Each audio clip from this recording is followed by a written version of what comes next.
Shalom jemaat yang dikasihi oleh Tuhan Yesus Kristus.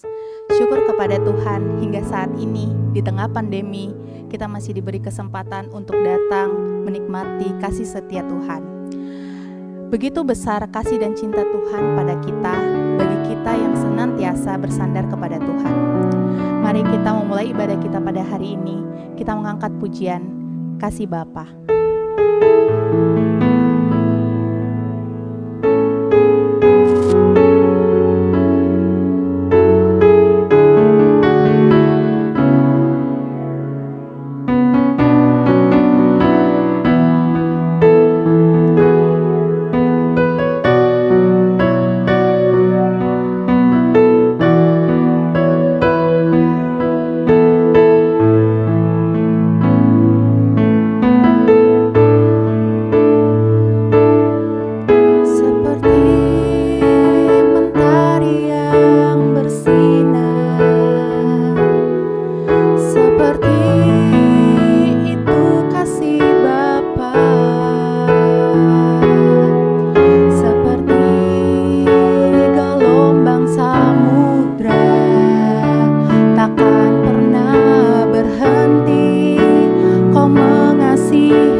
Dari awal saya undang sidang jemaat untuk bangkit berdiri. Seperti mentari yang bersinar, seperti itu kasih Bapa, seperti gelombang samudra takkan pernah berhenti. Kau mengasihi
satu dalam doa.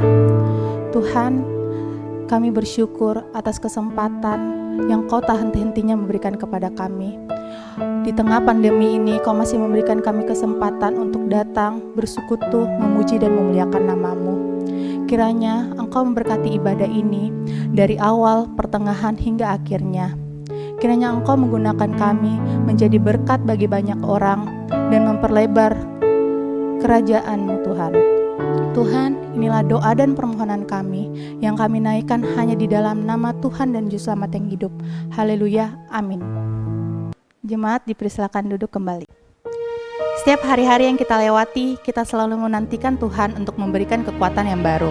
Bersama-sama kita ingin terbang dengan Tuhan, menikmati kemuliaan-Nya, karena Dialah yang terus selalu menopang dan membimbing kita. Mari bersama-sama kita dengan semangat menyanyikan lagu Ku Kan Terbang.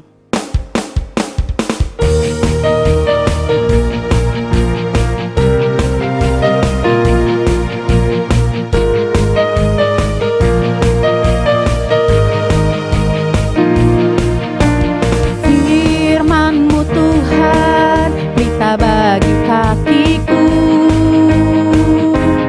janji-Mu terang bagi jalan-jalanku, kebenaran-Mu menuntunku setiap hari. Ku menantikan-Mu beri kekuatan baru. Ku kan terbang tinggi di awan bersama-Mu dalam kemuliaan, sebab firman-Mu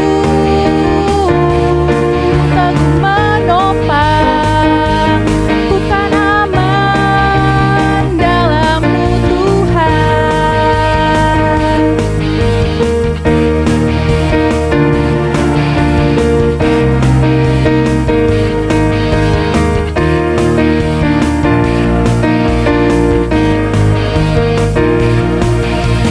Firman-Mu Tuhan, pita bagi kakiku, janji-Mu terang bagi jalan-jalanku, kebenaran-Mu menuntunku setiap hari.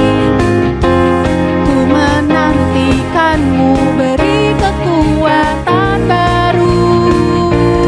Ku kan terbang tinggi di awan bersama-Mu dalam kemuliaan, sebab firman-Mu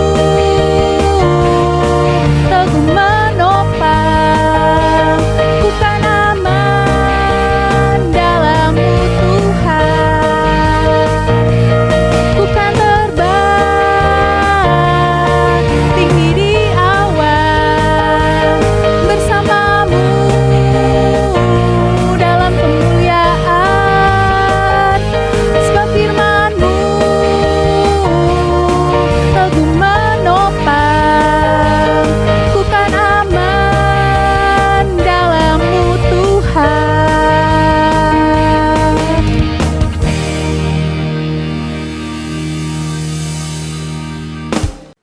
Iman kita yang memberikan kita kekuatan untuk melakukan perkara yang besar.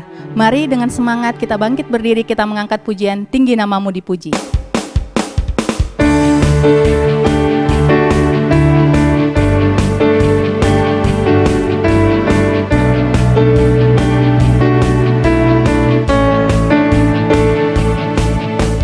Dasar dari yang ku harapkan,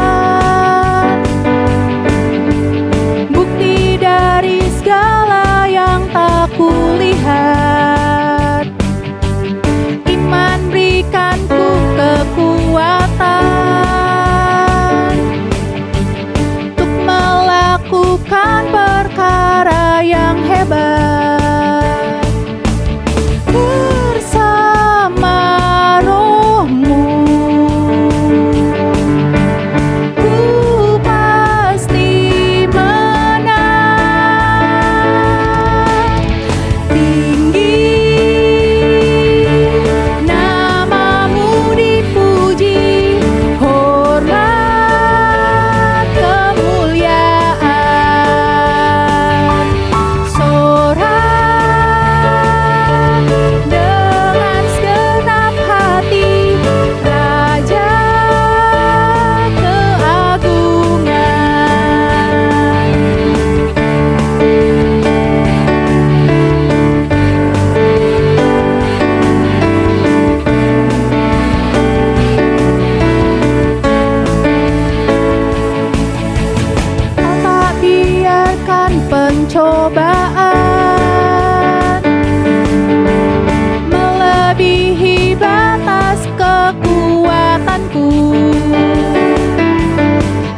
Jemaat dipersilakan duduk kembali.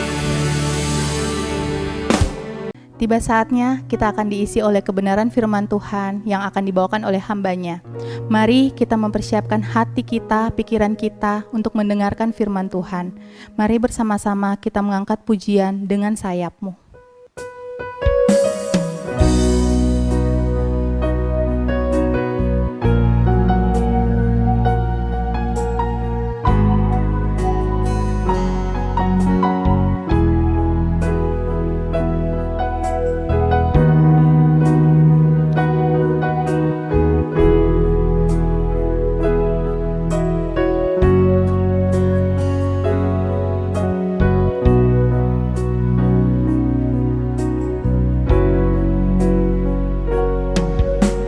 Firman-Mu berkata Kau bersertaku, maka kuat roh dan jiwaku. Tangan-Mu Tuhan selalu ku nantikan, di setiap langkahku percaya. Dengan sayap-Mu ku akan terbang tinggi di tengah badai hidup. Ku tak menyerah, Kau kekuatan dan perlindungan bagiku.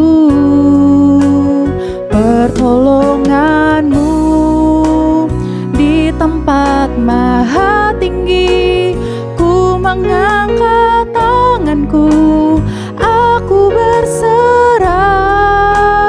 Kau ku nantikan, Kau yang ku sembah, Yesusku, Rajaku.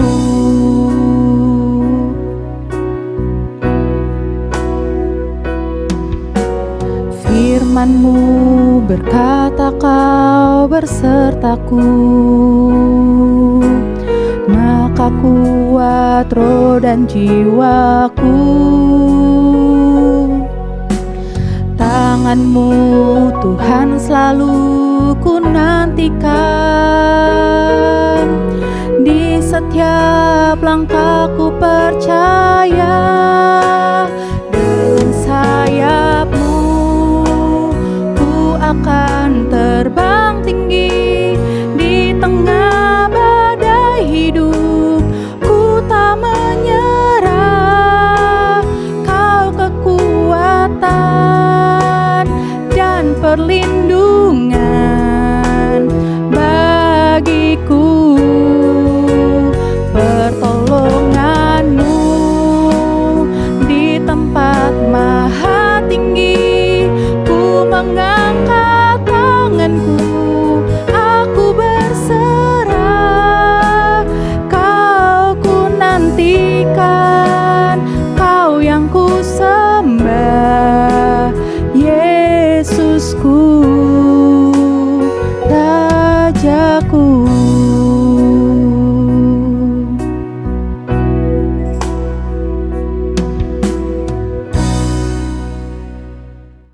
Mari jemaat Tuhan, kita akan mempersiapkan hati kita untuk merenungkan akan kebenaran firman Tuhan pada hari ini. Mari kita minta hikmat yang daripada Tuhan, kita masuk dalam doa firman Tuhan. Saya akan pimpin kita di dalam doa. Mari kita berdoa. Kami bersyukur Tuhan untuk kasih setia-Mu yang sungguh baik dalam hidup kami. Engkau memberkati kami. Terima kasih untuk anugerah keselamatan yang Engkau berikan bagi kami. Berkat-berkat-Mu kami boleh nikmati hari lepas hari. Saat ini kami akan merenungkan kebenaran firman Tuhan. Biar melalui kebenaran firman Tuhan ini boleh meneguhkan dan menguatkan iman kami, agar kami boleh semakin setia dengan Tuhan. Terima kasih Bapa di sorga, hamba-Mu yang terbatas urapi dan kuasa darah-Mu. Dalam nama Yesus Kristus Tuhan dan Juru Selamat kami berdoa. Amin.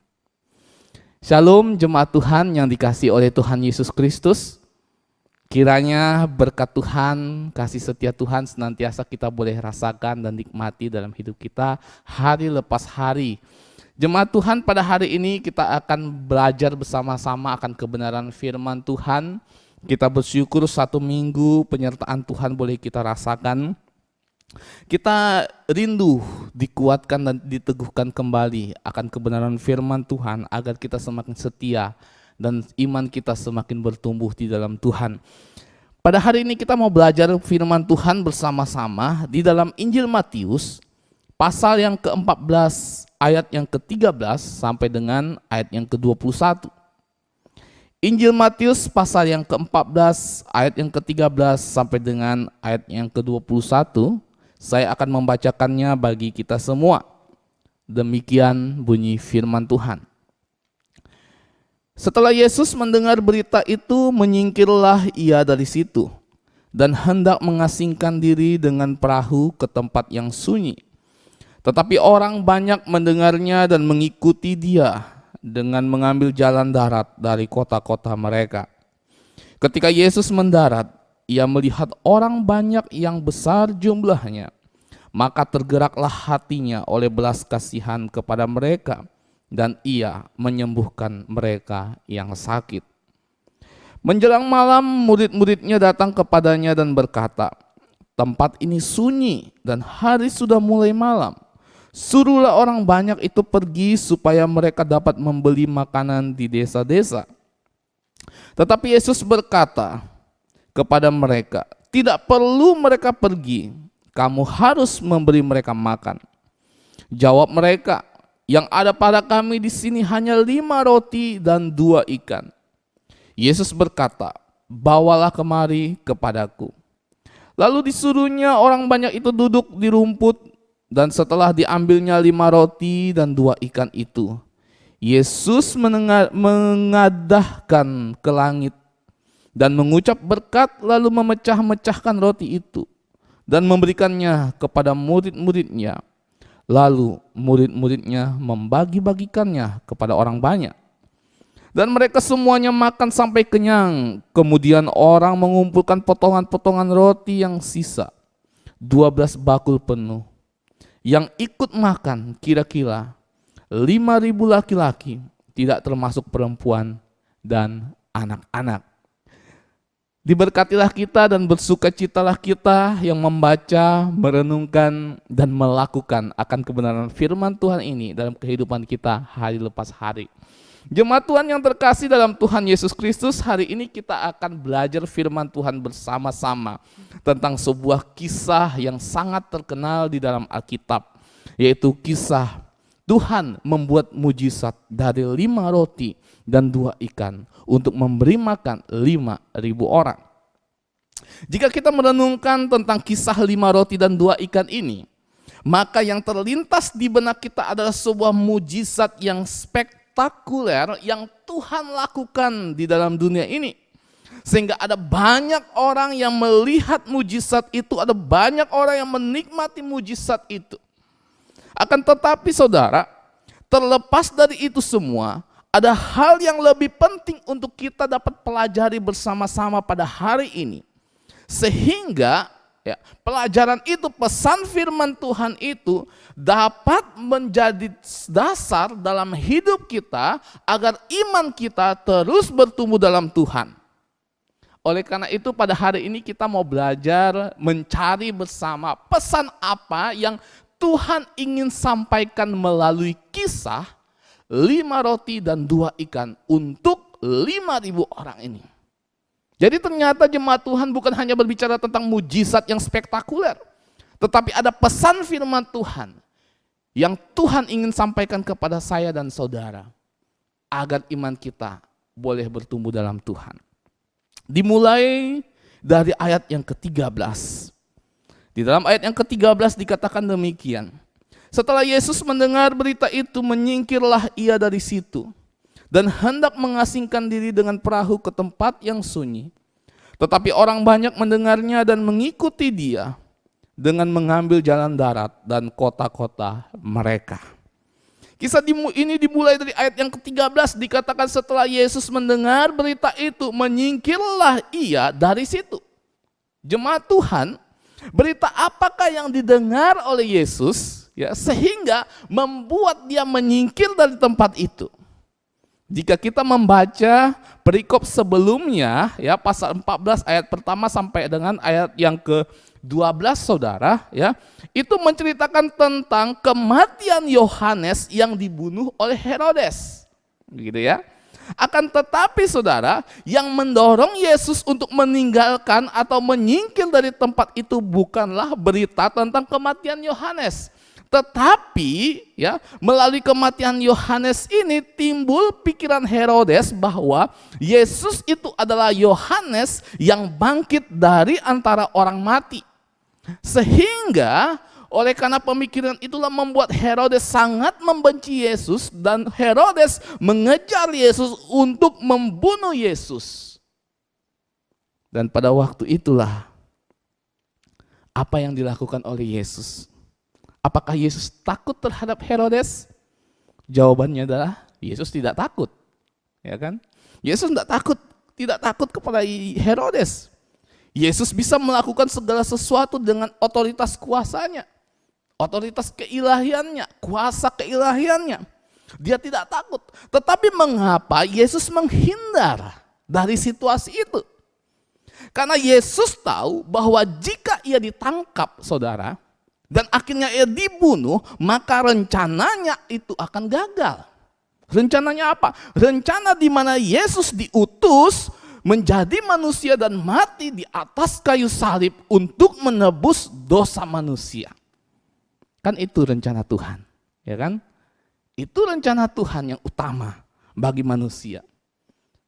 Kalau pada waktu itu Yesus tidak menghindar, maka rencana itu akan gagal. Yesus memiliki hikmat yang luar biasa. Pesan firman Tuhan yang pertama kita boleh temukan di dalam bagian ini, yaitu hikmat Tuhan mengajarkan kita untuk dapat menghindar dari hal-hal yang menghalangi rencana Tuhan dalam hidup kita. Apa itu rencana Tuhan? Agar iman kita, kerohanian kita semakin bertumbuh di dalam Tuhan. Semakin benar di dalam Tuhan, hidup kita semakin berkenan di hadapan Tuhan. Itulah rencana Tuhan bagi hidup kita sebagai orang percaya. Dan alangkah baiknya Saudara, jika kita menghindari hal-hal yang menghalangi, yang berpotensi untuk membuat kita hidup tidak berkenan di hadapan Tuhan. Apa itu? Dosa. Ada banyak hal Saudara, Herodes dalam hidup kita yang menghalangi rencana Tuhan. Emosi kita bisa menjadi Herodes. Prinsip kita juga bahkan bisa menjadi Herodes. Keegoisan kita bisa menjadi Herodes dalam hidup kita. Sehingga menghalangi rencana Tuhan dalam hidup kita agar iman kita, hidup kita berkenan di hadapan Tuhan. Hidup kita memuliakan Tuhan. Saya berikan contoh sederhana, misalnya begini Saudara. Ketika suami dan istri bertengkar, ya kan, di tengah-tengah keluarga tidak mungkin suami istri itu tidak pernah yang namanya bertengkar, dia pasti pernah ya, baik yang sudah lama menikah maupun apalagi yang baru menikah ya. Ketika suami istri bertengkar, meskipun suami punya kekuatan yang lebih untuk marah misalnya, punya power untuk marah, bahkan bisa saja sampai memukul Saudara. Tetapi Yesus mengajarkan agar kita menghindari hal itu. Di tengah-tengah keluarga, di tengah-tengah hubungan suami istri, alangkah baiknya kita menghindari emosi yang berlebihan dalam hidup kita. Sehingga kita tidak memiliki kebijaksanaan untuk melihat hal yang positif di tengah-tengah keluarga kita. Sebagai anak Tuhan lebih baik kita menghindari hal-hal yang negatif. Baik itu keegoisan kita di tengah-tengah hubungan suami istri. Misalnya begitu, ya kan? Hal-hal yang negatif itu, hal dosa itu, itulah Herodes yang harus kita hindari.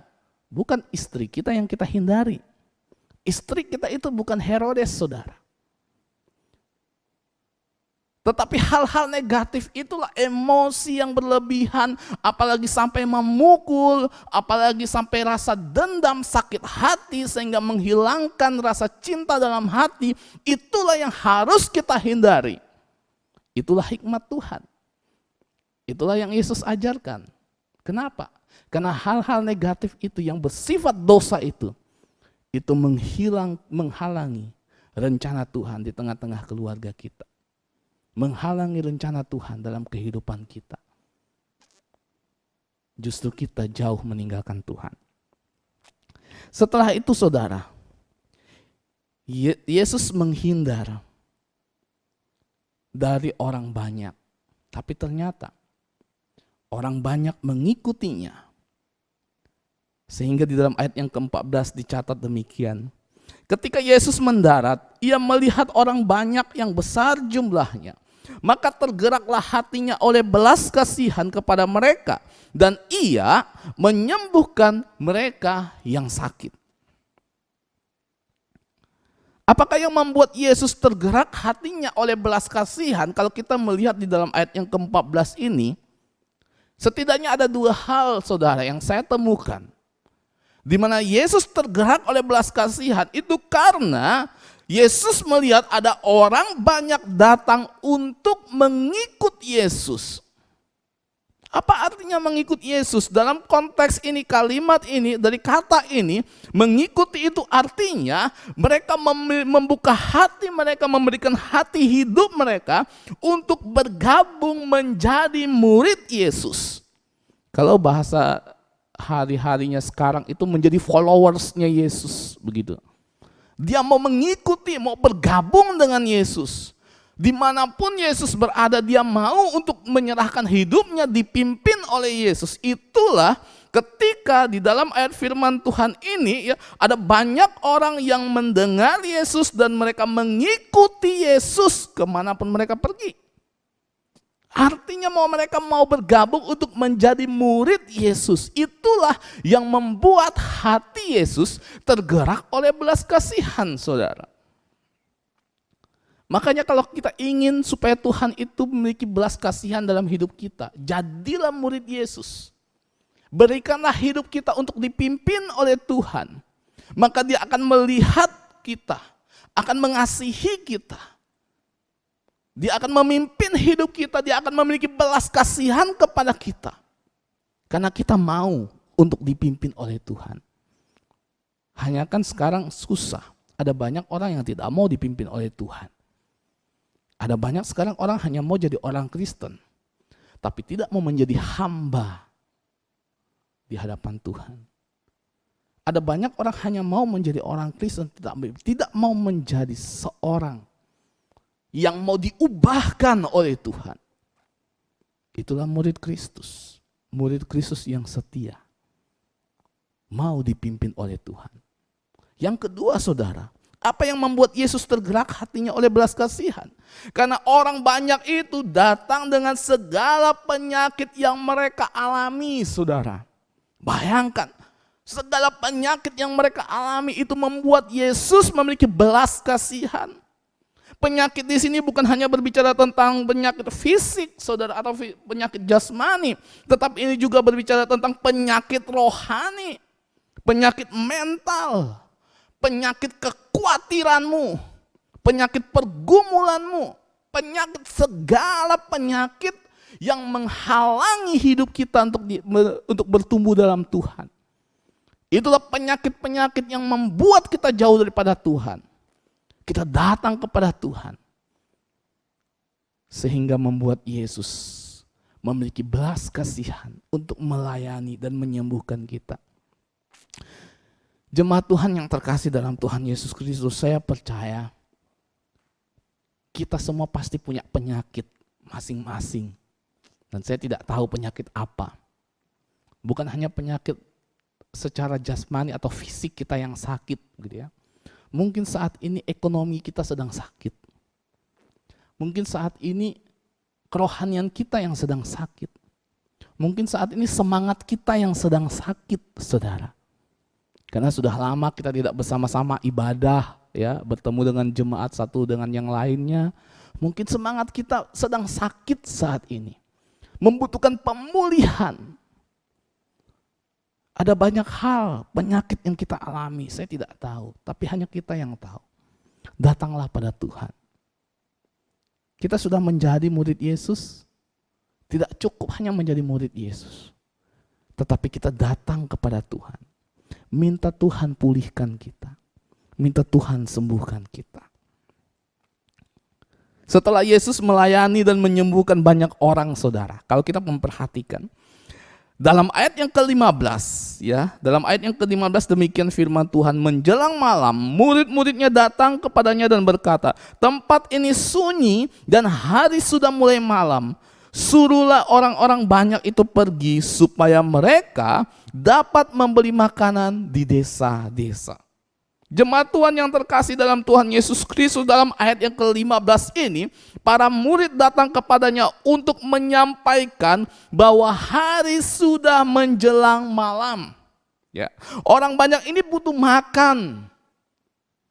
Sehingga para murid meminta untuk Yesus menyuruh orang banyak itu pergi atau pulang ke tempat mereka masing-masing, atau pergi ke toko-toko di mana yang terdekat untuk mencari makan.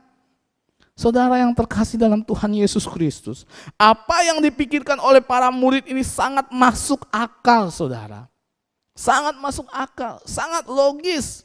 Tetapi sebaliknya, saudara, apa yang dipikirkan oleh Yesus, ya justru sebaliknya, tidak masuk akal. Kenapa? Karena kalau kita perhatikan, saudara, di dalam ayat yang ke-16, ya, dalam ayat yang ke-16 dikatakan demikian, tetapi Yesus berkata kepada mereka, tidak perlu mereka pergi, kamu harus memberi mereka makan. Saudara yang terkasih, dalam ayat yang ke-16 ini, saudara, ya, merupakan hal yang sungguh di luar dugaan pikiran para muridnya. Di mana para muridnya berpikir secara logis bahwa mereka harus makan. Tetapi justru Yesus sebaliknya, kalianlah yang harus memberi mereka makan. Ada 5.000 orang, saudara, laki-laki, belum lagi wanitanya, belum lagi anak-anaknya, kurang lebih mungkin sekitar 10.000 lebih yang ada pada waktu itu. Nah, pada saat itu, saudara, ketika Yesus berkata, tidak perlu mereka pergi, kamu harus memberi mereka makan. Apa yang terjadi? Para muridnya pasti sangat terkejut. Pasti sangat terkejut. Kenapa? Karena ada 5.000 laki-laki, saudara. Ada sekitar 10.000 orang yang hadir pada waktu itu. Di mana mereka dapat uang untuk mencari makan. Berikutnya, mereka harus memberikan mereka makan, saudara. Ini hal yang sungguh di luar dugaan.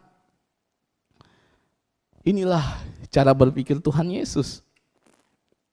Apa yang masuk akal bagi dunia, tidak masuk akal di hadapan Tuhan. Tetapi yang tidak masuk akal bagi dunia, justru itu yang dipakai Tuhan untuk menyatakan kemuliaannya, untuk menyatakan kuasanya. Menarik, saudara. Mari kita melihat di dalam ayat kitab Markus, ya. Di dalam kitab Markus pasal yang ke-6 ayat yang ke-37, ini berkaitan juga dengan firman Tuhan ini, ya.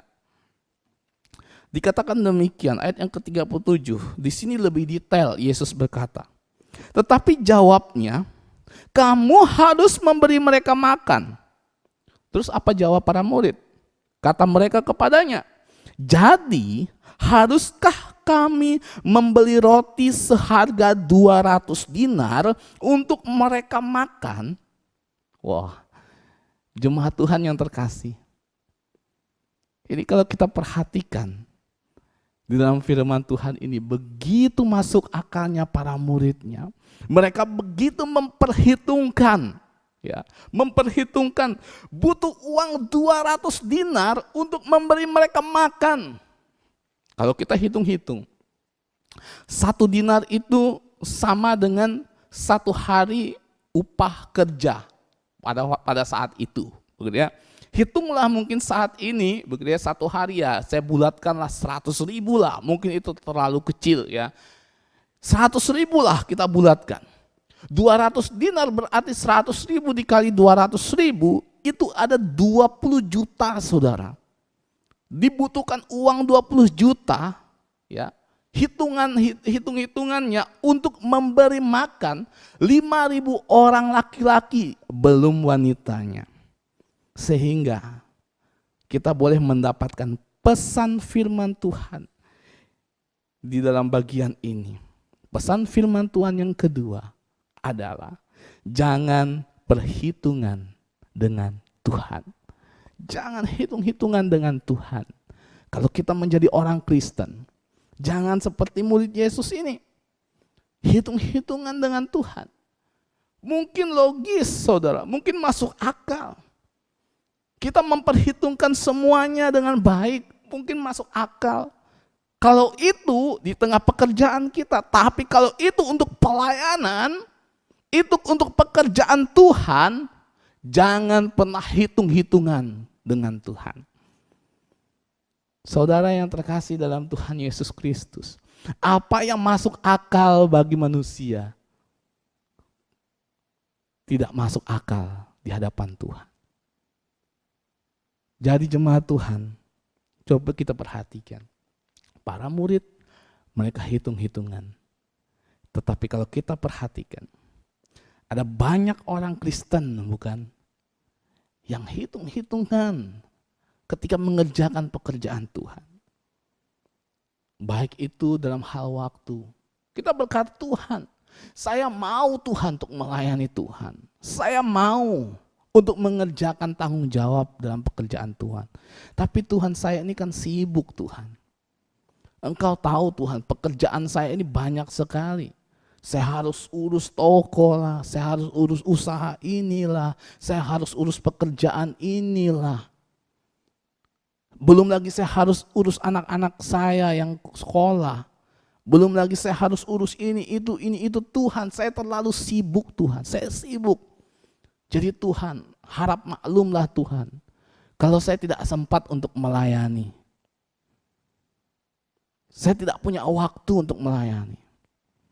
Jemaat Tuhan, saya mau katakan, jangan sampai Tuhan ambil waktu kita yang sibuk itu, sehingga kita tidak ada lagi waktu di dunia ini. Jangan kita hitung-hitungan dengan Tuhan. Begitu juga dengan materi kita, dengan apa yang kita miliki. Jangan hitung-hitungan dengan Tuhan. Mungkin kalau dalam pekerjaan kita boleh mengerjakan, menghitung dengan baik, dengan diteliti, sehingga kita boleh mendapatkan hasil. Tapi dalam pekerjaan Tuhan, saudara, saya mau katakan, ketika kita memberikan persembahan untuk Tuhan, itu adalah investasi yang tidak ada hasil baliknya untuk kita. Ketika kita memberikan persembahan kepada Tuhan, kita tidak ada mendapatkan apa-apa keuntungan dari apa yang kita berikan. Kenapa? Karena itu adalah bagian Tuhan, itu adalah bagian dari pekerjaan Tuhan. Jangan pernah kita mengharapkan timbal balik ketika kita memberikan. Oleh karena itu jangan pernah kita hitung-hitungan. Jadi jemaat Tuhan yang terkasih dalam Tuhan Yesus Kristus, berikanlah bagiannya Tuhan. Biarlah apa yang sudah kita dapatkan, apa yang sudah kita terima di dalam kehidupan kita, berkat-berkat yang Tuhan berikan dalam hidup kita. Tuhan tidak minta lebih. 1/10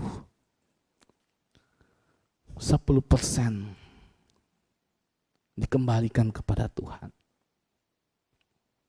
Kalau memang Tuhan berkati lebih, berikanlah untuk Tuhan. Jangan pernah hitung-hitungan. Jadi jemaat Tuhan yang terkasih, menjadi orang Kristen, mari kita memberikan totalitas dengan sungguh-sungguh untuk kemuliaan Tuhan. Jangan seperti murid Tuhan Yesus ini. Mereka sudah bersama-sama dengan Yesus, tetapi mereka tidak melihat bagaimana cara kerjanya Tuhan itu sangat luar biasa. Mereka tidak melihat kemuliaan Tuhan, mujizat demi mujizat yang Tuhan Yesus telah lakukan. Bahkan pada waktu itu mereka sudah melihat bagaimana Yesus menyembuhkan yang sakit pun mereka tetap masih hitung-hitungan dengan Tuhan. Biarlah kita tidak seperti mereka. Tetapi Yesus memiliki perhitungan lain. Dalam Markus pasal 6 ayat 38. Tetapi ia berkata kepada mereka, berapa banyak roti yang ada padamu? Cobalah periksa. Sesudah memeriksanya mereka berkata 5 roti dan 2 ikan. Saudara yang terkasih dalam Tuhan Yesus Kristus, ya. Kalau kita perhatikan di dalam bagian ini, bagaimana Yesus memerintahkan para muridnya untuk mencari seberapapun yang ada, yang mereka miliki untuk dibawa kepada Tuhan, ya, untuk dibawa kepada Tuhan. Sehingga kalau kita perhatikan di dalam Matius pasal 14, ya, Matius pasal 14 ayat yang ke-17, dia katakan demikian, jawab mereka, yang ada pada kami di sini hanya 5 roti dan 2 ikan. Ayat 18, Yesus berkata, bawalah kemari kepadaku. Bawalah kemari kepadaku. Apa yang dibawa? Bukan yang 20 juta itu, tetapi yang ada sama mereka, yang hanya 5 roti dan 2 ikan itu. Tuhan memerintahkan, ya, memerintahkan dengan keras, dengan tegas, bawalah kemari kepadaku. Jemaat Tuhan yang terkasih, di sini kita mendapatkan pesan firman Tuhan yang ketiga, di mana Tuhan tidak meminta yang tidak ada pada kita, tetapi Ia meminta apa yang ada pada kita. Dia tidak menuntut lebih yang kita tidak punya. Tuhan tidak menuntut itu kepada kita. Walaupun mungkin kita berusaha untuk memberikan yang terbaik, tapi kalau kita tidak punya, Tuhan tidak menuntut itu. Yang Tuhan minta apa yang ada pada kita. Inilah berlaku kepada ketika Yesus melihat seorang janda memberikan 2 peser uang, ya, sebagai persembahan, ya. Itulah yang ada padanya. Berbeda dengan orang-orang kaya yang memiliki banyak uang, tetapi apa yang terjadi? Mereka memberi dengan kelebihan mereka, tetapi janda ini memberi dengan di dalam kekurangannya. Sebenarnya bukan berbicara tentang tentang nominal, saudara, tetapi berbicara tentang hati memberi itu, totalitas memberi itu. Kenapa? Karena janda itu ketika dia memberi, setelah itu dia tidak punya apa-apa. Ya, kalau tidak bisa makan ya pasti akan mati, karena tidak punya apa-apa, tidak punya uang lagi. Dan hal itulah yang dilakukan oleh janda itu, sehingga saudara, ya, Tuhan itu sebenarnya tidak menuntut apa-apa. Kalau kita tidak punya, Tuhan tidak minta. Tetapi yang Tuhan minta apa yang kita punya saat ini. Mungkin kita tidak punya uang, tapi kita punya ide untuk mengerjakan misalnya pekerjaan pelayanan di gereja. Mungkin kita tidak punya karunia untuk bernyanyi dibanding dengan saudara yang lain. Tapi kita punya karunia yang lain untuk bisa melayani di bidang lain di gereja kita, GKI Gracia. Saudara yang terkasih, ada banyak mungkin kita memiliki ekspektasi yang tinggi untuk melayani Tuhan. Tetapi realitanya saudara, kita tidak punya kemampuan untuk itu. Untuk lebih baik. Tetapi yang Tuhan minta, apa yang ada pada kita walaupun sangat sederhana sekali, walaupun sangat terbatas sekali, kalau kita memberikan apa yang ada pada kita ini dengan sungguh-sungguh, dengan totalitas, dengan ketulusan hati, itulah yang Tuhan inginkan. Saya kasih contoh, ada orang yang punya keinginan untuk jadi orang kaya, sehingga melakukan segala cara, sehingga ketika ia tidak mencapainya saudara, maka ia menjadi frustasi. Padahal dengan cara kita mengucap syukur saja dengan apa yang kita miliki saat ini, ya, Tuhan akan memberikan kenikmatan. Kita bisa menikmatinya. Kenapa? Karena kita membawanya dengan ucapan syukur dan berkat di hadapan Tuhan. Tidak perlu kita harus jadi orang kaya untuk kita bisa menikmati, saudara. Ada banyak orang kaya yang tidak bisa menikmati apa yang dia miliki. Tetapi dengan apa yang kita miliki, dasar utamanya adalah kita mengucap syukur dengan apa yang Tuhan berikan kepada kita. Atau mungkin saudara, kita memiliki ekspektasi untuk melayani Tuhan seperti gereja-gereja lain yang hebat ketika kita menyaksikan di YouTube. Ada gereja yang melayani mewah dengan full band, dengan tim yang hebat, worship leader yang hebat, puji-pujian yang hebat, firman Tuhan, khotbah yang hebat. Sehingga kita memiliki ekspektasi yang tinggi, saudara. Akan tetapi, kalau kita boleh mengevaluasi, kita tidak sama seperti mereka. Kenapa?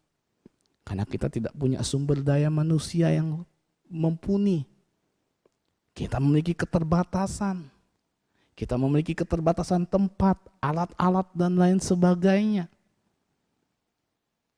Sehingga pada akhirnya saudara, ketika kita tidak seperti mereka, kita merasa frustasi dan kita merasa bahwa kita tidak diberkati oleh ibadah kita, oleh pelayanan kita. Saudara yang terkasih, bukan itu yang Tuhan mau. Apa yang ada pada kita saat ini, itu yang Tuhan minta, bukan yang tidak ada pada kita saat ini. Tuhan tidak minta lebih, saudara. Apa yang ada pada kita, kemampuan kita melayani, walaupun sangat terbatas. Ibadah kita yang sederhana, walaupun sangat terbatas. Tetapi ketika kita memberikan ini untuk kemuliaan nama Tuhan dengan ketulusan hati, dengan kesungguhan hati, maka itulah yang berkenan di hadapan Tuhan. Itulah yang Tuhan suka, itulah yang Tuhan mau, itulah yang Tuhan minta, saudara. Tidak perlu yang mewah, tidak perlu yang lebih, karena kita tidak memiliki itu. Apa yang ada pada kita, persembahkanlah itu untuk Tuhan. Kita dalam proses membangun gereja, mungkin kita berekspektasi untuk membangun gereja dengan biaya yang sangat besar. Tapi saudara yang terkasih, kita tahu kita punya dana yang terbatas. Jangan sampai karena ekspektasi itu membuat iman kita mundur, membuat kita frustasi, membuat kita tawar hati dalam melayani Tuhan. Yang Tuhan minta, seberapa besar uang yang ada saat ini, pakailah itu, bawalah kepadaku, persembahkanlah kepadaku, bawalah, mintalah berkat daripadaku, kata Tuhan Yesus. Yang ada, saudara, yang Tuhan minta, bukan yang tidak ada. Sungguh sangat menarik. Pesan firman Tuhan yang ketiga pada hari ini, Tuhan tidak meminta apa yang tidak ada pada kita, tetapi Ia meminta apa yang ada pada kita, walaupun sangat terbatas. Bawalah kepada Tuhan. Bawalah kepada Tuhan. Kita akan melihat kuasa dan kemuliaan Tuhan terjadi dalam hidup kita, dalam pelayanan kita, dan dalam gereja kita. Berikutnya saudara, ayat yang ke-19, Yesus mengucapkan berkat atas 5 roti dan 2 ikan. Mari kita melihat dalam ayat yang ke-19, dikatakan demikian. Lalu disuruhnya orang banyak itu duduk di rumput, dan setelah diambilnya 5 roti dan 2 ikan itu, Yesus menengadahkan ke langit dan mengucap berkat, lalu memecahkan roti itu dan memberikannya kepada murid-muridnya, lalu murid-muridnya membagi-bagikannya kepada orang banyak. Di dalam bagian firman Tuhan ini saudara, terjadi mujizat Tuhan sehingga orang banyak itu dapat menikmati makanan sampai kenyang. Kebutuhan mereka tercukupi. Oleh karena apa? Oleh karena mujizat terjadi. Sehingga saudara yang terkasih dalam Tuhan Yesus Kristus, kalau kita memperhatikan, begitu ya, ada hal yang unik di mana ya Yesus membawa 5 roti dan 2 ikan itu yang terbatas itu, yang sangat sedikit itu, minta agar Tuhan memberkati, agar makanan itu yang dimiliki itu diberkati oleh Tuhan. Karena diberkati oleh Tuhan lah makanya orang lain bisa menikmati. Kalau dia tidak diberkati maka orang lain tidak bisa menikmatinya. Jadi saudara, bukan hanya berbicara tentang mujizat, tetapi pesan firman Tuhan yang keempat yang Tuhan ingin ajar kepada kita adalah mintalah agar Tuhan memberkati apapun yang kita miliki saat ini. Walaupun terbatas, mintalah Tuhan berkati. Agar Tuhan memberkati. Apa yang kita miliki saat ini? Keluarga. Tuhan berkatilah keluargaku. Inilah yang saya punya. Berkatilah istriku. Berkatilah anakku. Inilah yang saya punya. Pernah enggak saudara berdoa, Tuhan berkatilah motorku yang saya punya ini. Inilah harta saya. Tuhan berkatilah rumahku. Inilah apa yang Tuhan percayakan dengan saya. Tuhan berkatilah mobilku. Mungkin mobilnya ada berapa jumlahnya. Tidak pengaruh. Tapi pernah kita mendoakan itu, minta Tuhan memberkati. Agar apa? Agar kita bisa menikmati dan bukan hanya kita, orang lain pun boleh menjadi berkat. Di tengah-tengah sesama kita. Apa yang kita miliki boleh menjadi berkat bagi orang lain. Jemaat Tuhan yang terkasih dalam Tuhan Yesus Kristus. Bukan apa yang tidak kita miliki, tapi apa yang kita miliki, itulah yang kita minta agar Tuhan memberkati. Sungguh luar biasa saudara. Kalau anak-anak kita bawa dengan Tuhan. Kita tumpangkan tangan kita di atas kepala mereka. Tidak harus pendeta saudara. Orang tuanya, bapaknya, mamanya. Tumpangkan. Berkatilah anak-anakmu.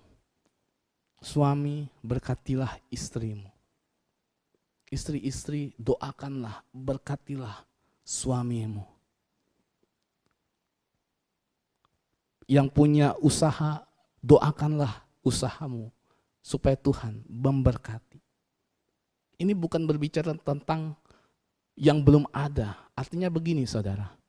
Kita berdoa, Tuhan berkatilah supaya nanti bisa lebih banyak lagi, lebih besar lagi, lebih kaya lagi. Bukan itu saudara. Itu juga mungkin bagian daripada berkat, tapi itu bukan yang terpenting. Yang terpenting adalah apa yang ada pada kita saat ini. Walaupun sangat sederhana, kita bawa dengan ucapan syukur, minta Tuhan berkati. Itu yang terpenting adalah ketika kita bisa menikmati apa yang Tuhan berikan, percayakan kepada kita. Itu pesan firman Tuhan yang keempat saudara. Mintalah agar Tuhan memberkati apapun yang kita miliki. Apapun yang kita miliki. Mintalah agar Tuhan berkati. Seperti Tuhan Yesus. Dia menegadahkan tangannya, makanan itu 5 roti dan 2 ikan. Dan dia minta berkat Tuhan. 5 roti dan 2 ikan. Yang sangat terbatas, yang sangat sedikit. Diberkati oleh Tuhan. Dan ketika dia diberkati oleh Tuhan, makanan ini diberkati Tuhan, orang lain menikmatinya. Ini hal yang luar biasa. Dan yang terakhir saudara, kalau kita memperhatikan apa yang terjadi ketika mujizat itu terjadi, orang lain menikmati berkat Tuhan. 5 roti dan 2 ikan boleh dimakan sampai kenyang dalam ayat yang ke-20. Dan mereka semuanya makan sampai kenyang. Artinya mereka puas saudara. Mereka sangat-sangat puas. Dan kemudian orang-orang mengumpulkan potongan-potongan roti yang sisa. 12 bakul penuh. Jemaat Tuhan yang terkasih, pesan firman Tuhan yang terakhir, yang kelima. Ingatlah, jangan membuang-buang berkat Tuhan. Jangan buang-buang berkat Tuhan. Kita sudah diberkati. Kalau memang jemaat Tuhan diberkati cukup, nikmatilah itu. Kalau berkat Tuhan yang Tuhan berikan kepada kita lebih, ingatlah Jangan buang-buang berkat Tuhan. Pakailah prinsip Yusuf, saudara. Ketika Yusuf di tanah Mesir, berkat Tuhan berlimpah selama 7 tahun. Tapi apa yang dia lakukan? 20% dia simpan, 20% dia tabung, 20% dia investasikan. Sehingga 7 tahun kemudian, setelah lewat 7 tahun masa subur, masa kelimpahan, 7 tahun terjadi masa kelaparan, masa kesukaran yang kita tidak tahu kapan masa kesukaran itu terjadi dalam hidup kita. Oleh karena itu saudara, apapun yang Tuhan berikan kepada kita, jangan buang-buang berkat Tuhan. Aturlah, managelah dengan baik. Dengan bijaksana kita simpan. Karena kita tidak tahu kapan masa kesukaran itu tiba di tengah-tengah keluarga kita. Jadi jemaat Tuhan yang terkasih dalam Tuhan Yesus Kristus, belajar dari kisah 5 roti dan 2 ikan pada hari ini. Kiranya boleh menguatkan iman kita boleh bertumbuh di dalam Tuhan, sehingga hidup kita boleh sungguh-sungguh mengandalkan Tuhan. Ingatlah, saudara yang terkasih dalam Tuhan Yesus Kristus, hikmat Tuhan mengajarkan kita untuk dapat menghindar dari hal-hal yang menghalangi rencana Tuhan. Emosi, egois, sakit hati, dendam, lain sebagainya. Hindari itu semua saudara. Itu Herodes yang mengancam hidup kita, yang membuat rencana Tuhan tidak terjadi dalam hidup kita. Dan yang kedua, pesan firman Tuhan pada hari ini, jangan hitung-hitungan dalam pelayanan. Jangan hitung-hitungan dalam mengerjakan pekerjaan Tuhan. Jangan perhitungan dengan Tuhan. Ingatlah, Tuhan sudah memberikan segalanya bagi kita. Biarlah kita juga memberikan totalitas hidup kita hanya untuk kemuliaan bagi nama Tuhan. Dan pesan firman Tuhan yang ketiga, saudara, Tuhan tidak meminta yang tidak ada pada kita, tetapi Tuhan meminta yang ada pada kita. Walaupun kita hanya punya sedikit, kita terbatas memilikinya, tapi berikanlah itu dengan ketulusan hati, dengan persembahan di hadapan Tuhan, dengan totalitas, agar memuliakan dan berkenan di hadapan Tuhan. Dan yang keempat saudara, pesan firman Tuhan keempat, mintalah agar Tuhan memberkati apapun yang kita miliki. Sekecil apapun yang kita miliki, mintalah agar Tuhan berkati itu. Sehingga apa yang kita miliki itu boleh kita nikmati. Dan bukan hanya kita, orang sesama kita pun dapat menikmatinya. Sehingga boleh menjadi berkat bagi orang lain. Dan yang terakhir saudara, pesan firman Tuhan, jangan buang-buang berkat Tuhan. Jangan buang-buang berkat Tuhan. Kita tidak tahu kapan kesukaran kita akan rasakan. Tetapi dengan apa yang kita miliki saat ini, yang kita terima saat ini, jangan kita buang-buang berkat Tuhan. Kalau ada lebih, simpanlah. Kalau memang cukup, ucapkanlah syukur di hadapan Tuhan. Karena hari lepas hari, Tuhan memelihara kita. Jangan khawatir, Tuhan menyertai kita. Biarlah firman Tuhan ini boleh menguatkan dan meneguhkan kita. Tuhan Yesus memberkati. Mari kita berdoa. Kami bersyukur Tuhan untuk firman Tuhan pada hari ini. Kami belajar dari kisah 5 roti dan 2 ikan yang boleh mengajarkan kepada kami. Dengan segala hal yang terjadi ya Tuhan, yang Tuhan boleh lakukan. Mujizat demi mujizat. Pesan firman Tuhan yang mengajarkan hidup kami. Agar kami boleh hidup sungguh-sungguh mengandalkan Tuhan dan setia kepada Tuhan. Terima kasih untuk firman Tuhan pada hari ini ya Tuhan.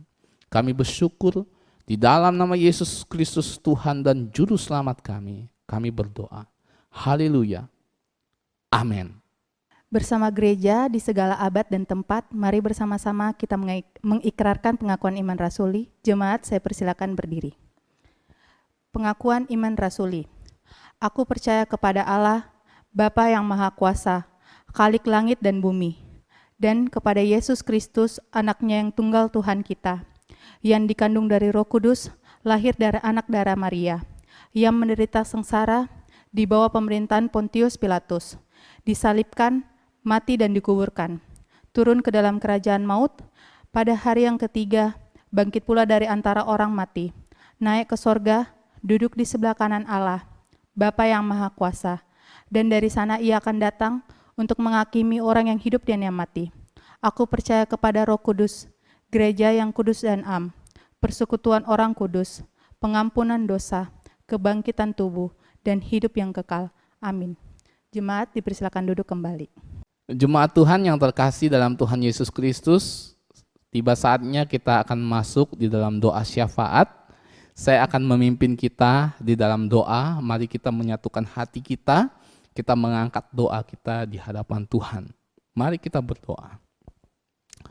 Bapa di surga, kami sangat mengucap syukur ya Tuhan, oleh karena penyertaan-Mu dan kasih setia-Mu yang kami boleh rasakan hari lepas hari di dalam hidup kami. Terima kasih untuk berkat-berkat-Mu yang kami boleh menikmati ya Tuhan. Engkau tidak pernah meninggalkan kami sedetik pun, karena Engkaulah Allah kami yang hidup, yang menyertai kami dan menolong kami. Terima kasih Bapa di sorga. Saat ini kami mau menaikkan syafaat kami di hadapan Tuhan. Kami mau berdoa, khususnya untuk jemaat Tuhan GKI Gracia. Tuhan, di tengah-tengah kehidupan kami ada banyak pergumulan, ada banyak tantangan, sakit penyakit, kekhawatiran yang kami alami.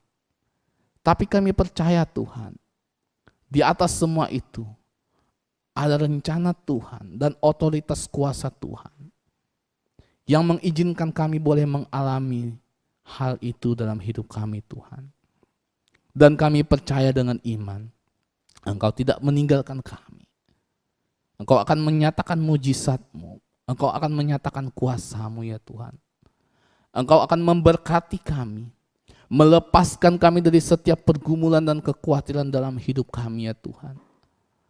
Engkau akan membuat kami merasakan kasih setia Tuhan, membukakan mata kami sehingga kami boleh melihat kemuliaan Tuhan nyata dalam hidup kami ya Tuhan. Dan kami imani itu ya Tuhan. Biarlah Engkau memberkati setiap usaha pekerjaan jemaat Tuhan. Engkau menyembuhkan sakit penyakit yang dialami oleh jemaat Tuhan. Dan Engkau memberkati rumah tangga, keluarga jemaat Tuhan, sehingga damai sejahtera dan berkat Tuhan boleh dirasakan di tengah-tengah keluarga jemaat Tuhan GKI Gracia. Kami juga mau berdoa ya Tuhan, di mana kami memiliki kerinduan untuk membangun gedung gereja Tuhan.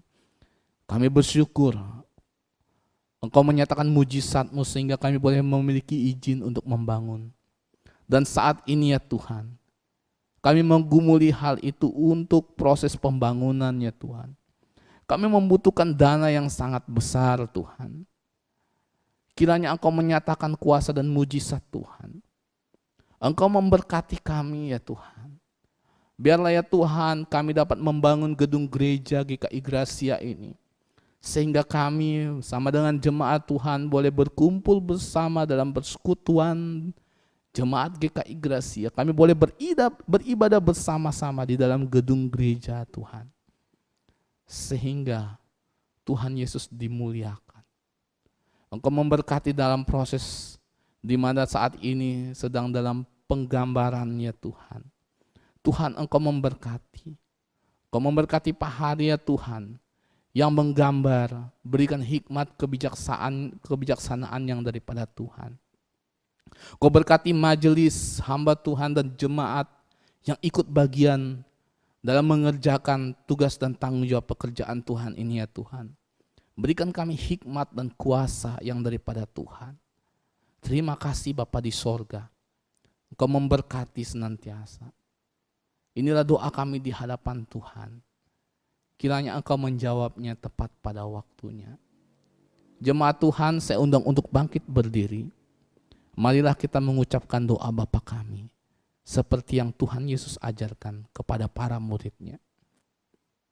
Bapa kami yang di sorga, dikuduskanlah nama-Mu, datanglah kerajaan-Mu, jadilah kehendak-Mu di bumi seperti di sorga.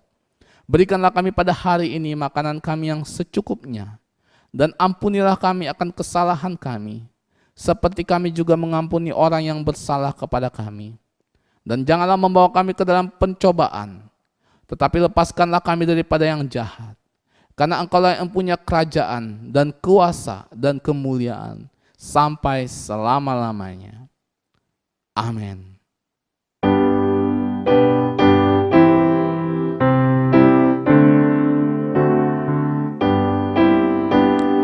Hormat diberi bagi Bapa, Anak, dan Roh Kudus, dari mula sampai sekarang dan seterusnya, termulia. Amin. Amin. Amin. Jemaat disilakan untuk duduk kembali. Kita akan mengakhiri ibadah kita pada hari ini. Mari bersama-sama saya undang jemaat untuk bangkit berdiri, kita menyanyikan lagu El Shaddai.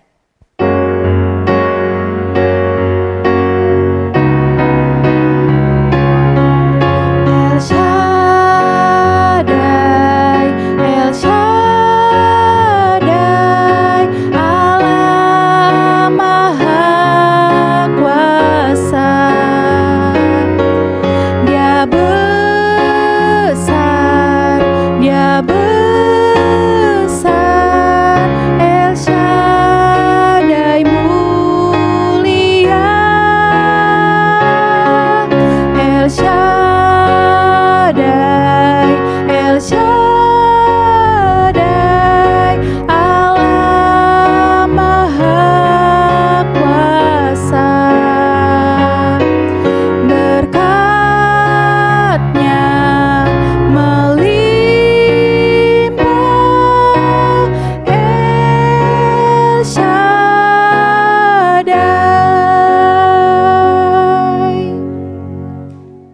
Bapa di surga, kami bersyukur Tuhan untuk ibadah pada hari ini. Kami bersyukur untuk setiap puji-pujian, doa, dan kebenaran firman Tuhan yang boleh menguatkan iman kami. Kiranya Engkau memberkati kami ya Tuhan. Engkau memberkati kami dalam sepanjang hidup kami ya Tuhan.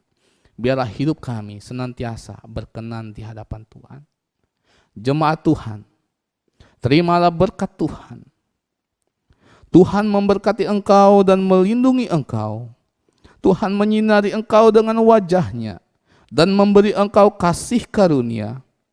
Tuhan menghadapkan wajah-Nya kepadamu dan memberi engkau damai sejahtera. Amin. Amin.